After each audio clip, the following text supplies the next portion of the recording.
Welcome to the Introduction of Strategic School Design session of ERS's virtual Strategic Budget Partner Retreat.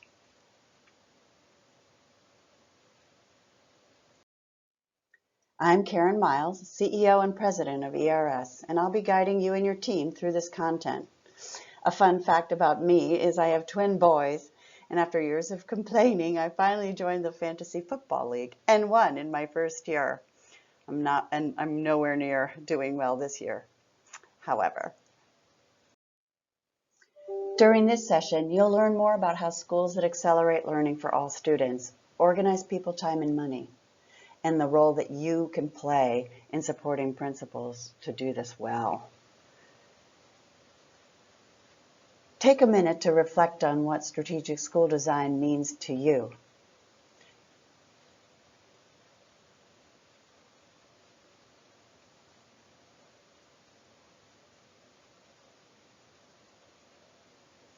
As you go through this presentation, return to your initial definition and jot down any new ideas you'd like to add.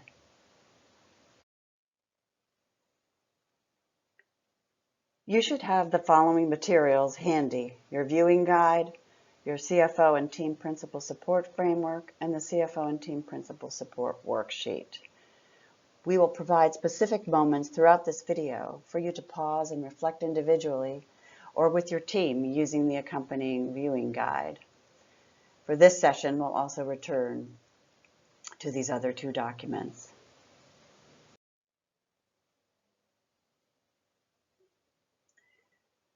We know schools weren't working equally for all students before COVID. And you all have seen graphs like this over your careers over and over. And the pandemic, combined with the economic crisis and the national reckoning around racism, has hugely increased student needs and costs. Again, I know you all are grappling hugely with trying to figure out how to find the resources to assess student learning and social emotional needs, provide the extra time, staff, and programming for education recovery, provide the specific social emotional support that's needed, and ensure 100% digital access.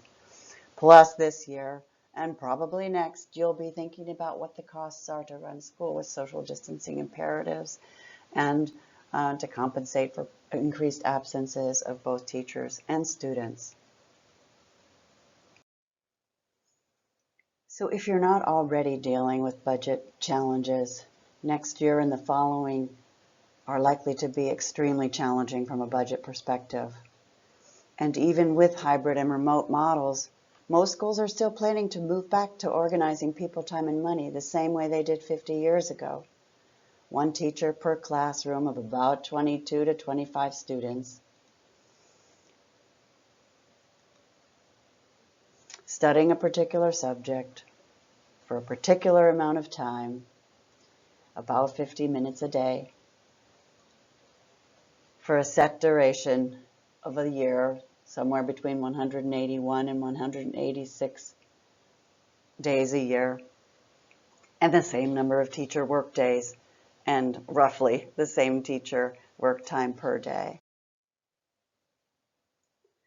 Why do we stay so similar year over year? I think you could all write down your own answers to that, but making tough decisions about how to organize and spend finite resources is challenging, and we have to make those decisions so quickly. So it's very easy to start from it's not very easy, but it's easier to start from what we already have rather than what we need. Plus, restructuring resources requires often eliminating policy barriers and changing people's jobs. It's hard to mobilize stakeholders around what to move away from, especially without a clear vision of what to move toward. Once the pandemic is over, there will be a natural desire to snap back to normal by returning to familiar ways of organizing. So the pressure maybe to stick to the status quo will be intense.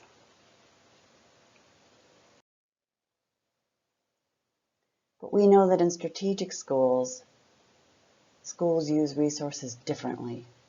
They start with clear student outcome goals, evidence-based strategies for how to reach them, and they organize resources, which we define as people, time, technology, and money, to implement those strategies. strategies. This video of Revere High School will illustrate shifts we describe in this presentation. Revere High is an interesting take in part because of the big trade-offs they make in order to direct resources to the freshman level. You can find more school design in action videos on our website if you like this one. As you explore this school design through the video, jot down your notes to the following questions. What challenges was Revere High School facing, and what were the two shifts in resource use that enabled Revere to implement these new models?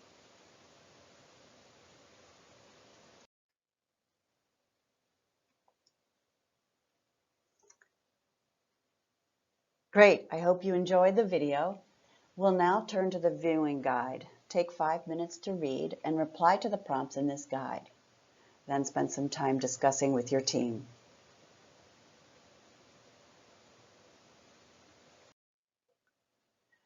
Welcome back. The next section of this presentation will be equipping you with a framework that we use to support school district leaders and school leaders in thinking about how they can support principals in organizing resources to accelerate learning. So through years of research, our own and others, we know that schools that accelerate learning for all schools, like Revere High School, do school differently. They organize resources in fundamentally different ways that require district-level action in order to sustain and require support from principal supervisors, HR offices, and budget partners in order to help figure out how to make the choices and trade-offs to enable them. At the heart of our strategic school design framework is implementing empowering, rigorous curriculum instruction and assessment. Everything revolves around having these tools, materials, and practices and protocols that enable this and insist on it. Surrounding this and integrated with the curriculum plan, schools that accelerate learning optimize and differentiate instructional time and attention. They integrate student supports and interventions. They hire and organize teams for teaching quality, growth, and diversity. And around all of that and through all of these techniques, they're fostering a positive, inviting school climate.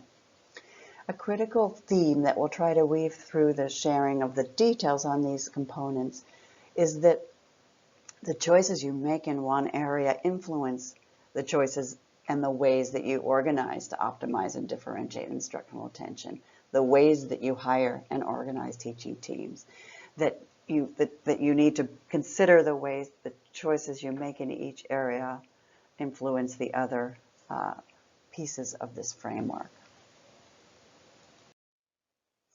Doing school differently requires big shifts in practice and resource use that you all can support principals in doing and work with your district leadership teams to enable. We need to move from teaching as an individual enterprise like it was in that egg crate chart I showed you earlier, and one job being the same as another, to having teacher teams that learn and plan lessons together and adjust instruction to help each student reach higher learning. We need to have roles, assignment, and compensation that match each individual teacher's skills and match experience and expertise to needed roles in schools. Similarly, with instructional time and attention, there's a big shift from standard class sizes and rigid time allocations to much more flexible groups of teachers and students that vary across subjects, activities, and flexible schedules that allow time to vary with student needs.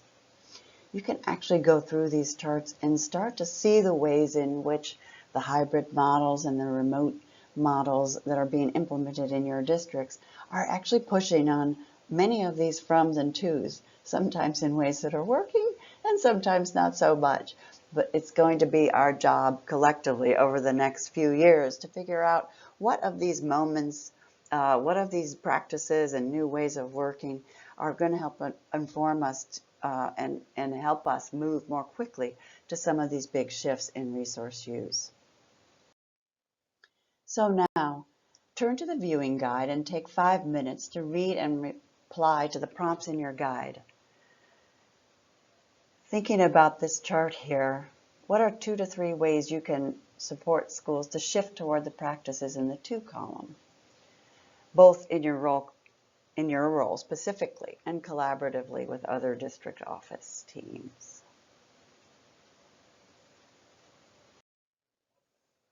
Since your role is about supporting strategic resource shifts, I'm going to spend some time walking through 7 of the key resource shifts we see strategic schools making to implement these transformed models that accelerate student learning.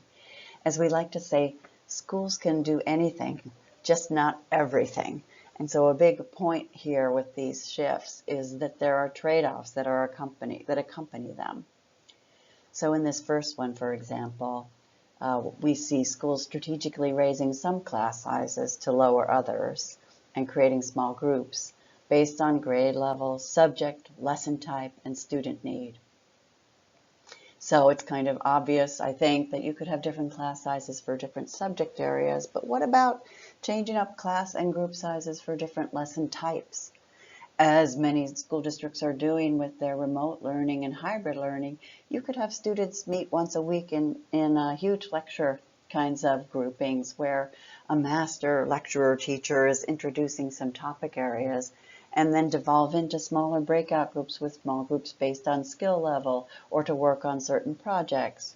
You could have dramatically different class sizes by grade level. We could lower grade size in transition grades like 6th and 9th grade so that students can get to know their teachers well and be supported in their transition into a new school.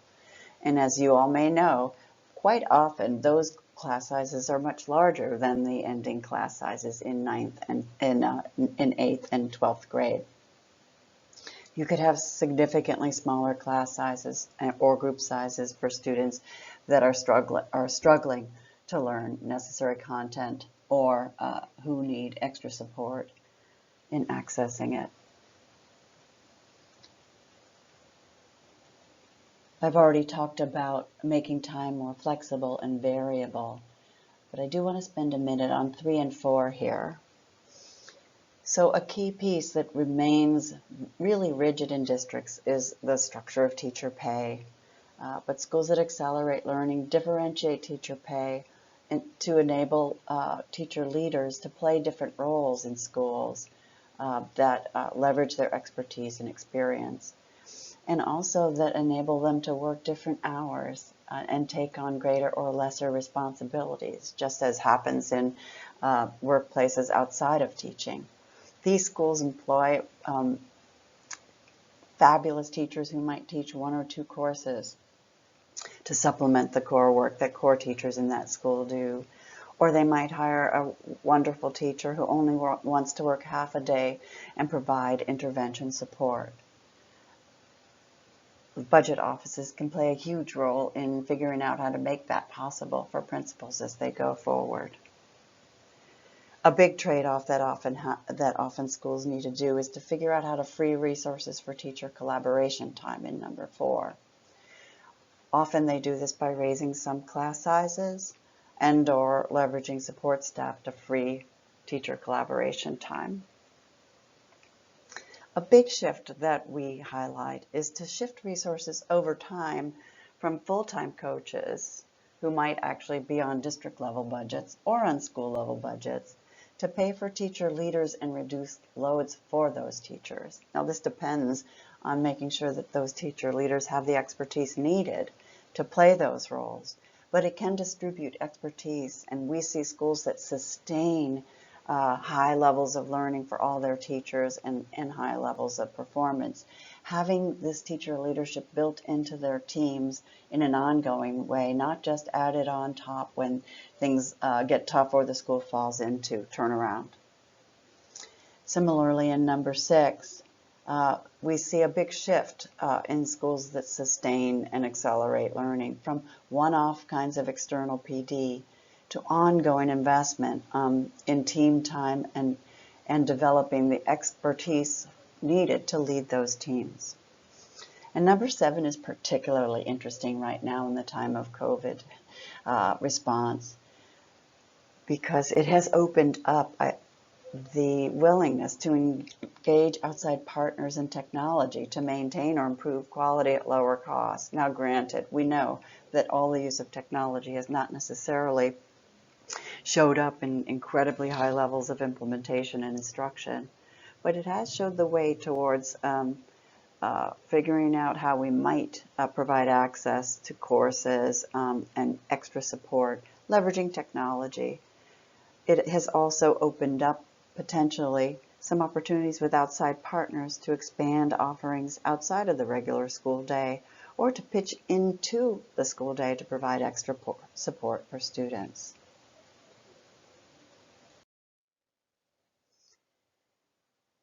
I'm going to go just a bit deeper in a couple of these areas to share with you the principles underlying each of our key strategies. We've included in the appendix of this presentation the principles for all of the areas, and our materials and guides give you the metrics that we use for each of these areas.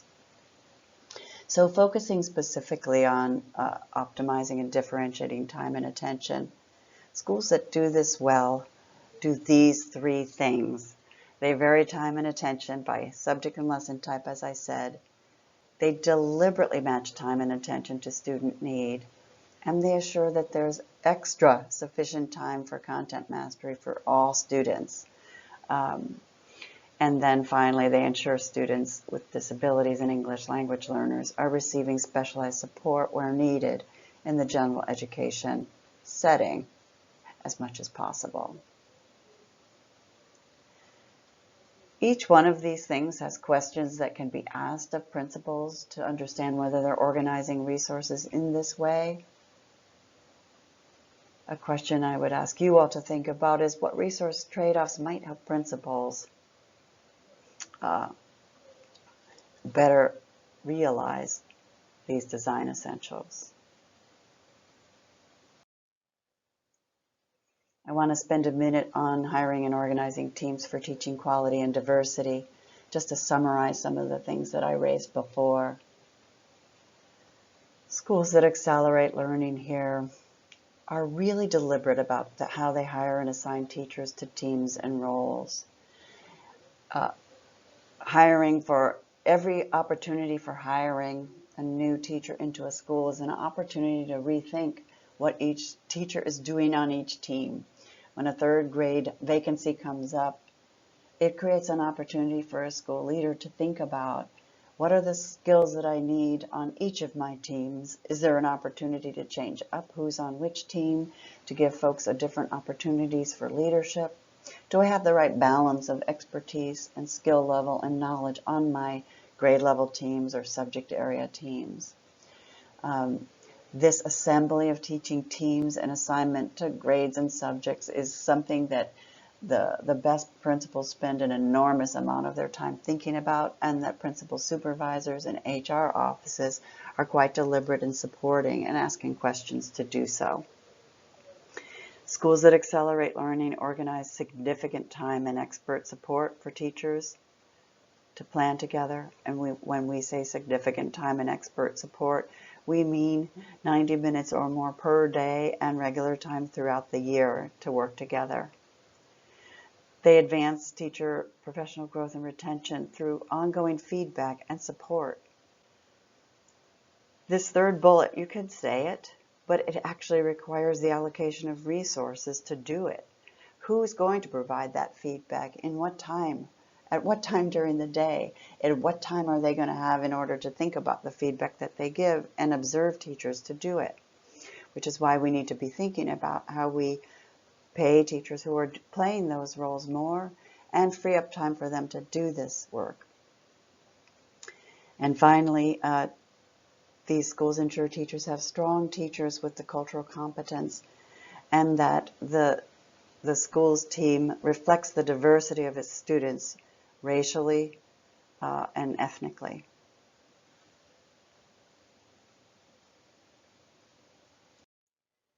So take a minute to reflect. In what ways are the remote and hybrid models your district's implementing already pushing many of these shifts? And in what ways have you already tried to push these shifts in years before that this moment might make more possible?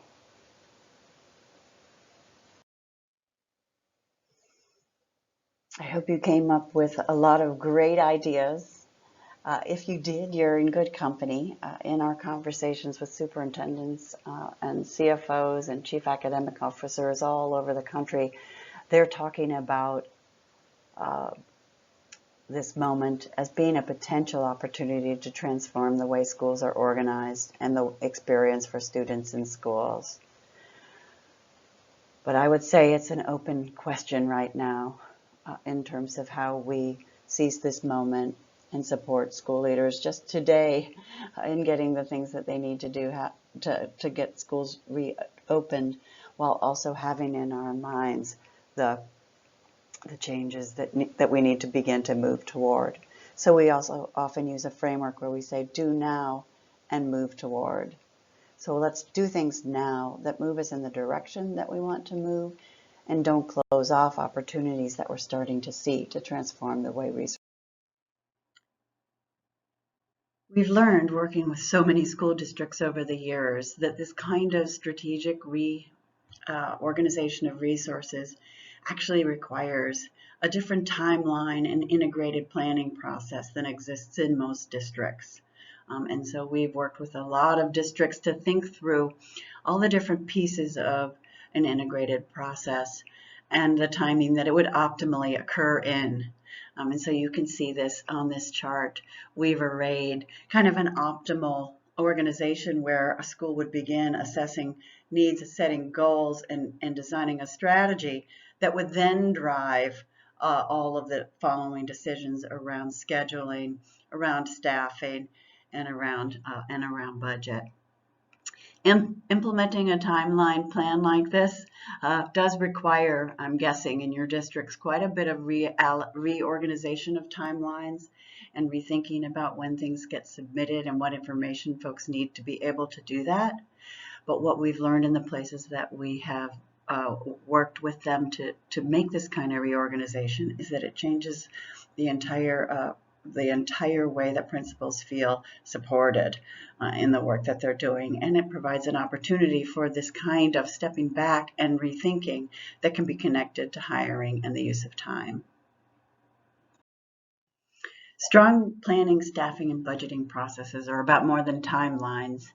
This chart lays out some of the critical components of an integrated process that supports strategic decision making. First and foremost, it starts with a real understanding of student needs and instructional priorities and how they connect to resource use. The timelines reinforce and enable the release of budget and staffing information early enough to inform decision making. But even if you have the timeline set up, sometimes the information isn't available. And so we need to figure out ways of potentially estimating the information or enabling some planning to occur with some different scenarios so that school leaders can make those decisions. The timelines are set up so there's enough time and that the district roles and those that are supporting these decisions are not just enforcing state and federal reporting requirements, but they're actually helping to think through tough decisions about how best to organize resources. Tools, data, and documentation to support decision-making are coordinated and ideally integrated, where folks wouldn't have to fill out multiple different forms and formats or use different tools that require different entries and different codes, that those things are connected and coordinated and feed into each other. And you can see the other 2 points, that they have the opportunity to actually have enough predictability around their resources or enough forward view into what those are that they can make strategic plans going ahead and really think differently about what they're doing. So we're going to take a couple minutes with your team to reflect on those components of planning and to what extent those exist in your district. So we'll turn to the viewing guide and take 5 minutes to read and reply to the prompts in that guide, and then spend some time discussing with your team. In closing this session, I encourage you to look back at what you wrote down for the very first question you answered in this session. What does strategic school design mean to you? Perhaps, and hopefully, after engaging in this session, you would now add some more detail to your answer, or perhaps write an entirely new response. We encourage you to share your thoughts with your team. Finally, the appendix contains more details on each design essential if you want to read more about them. Thanks so much for joining us.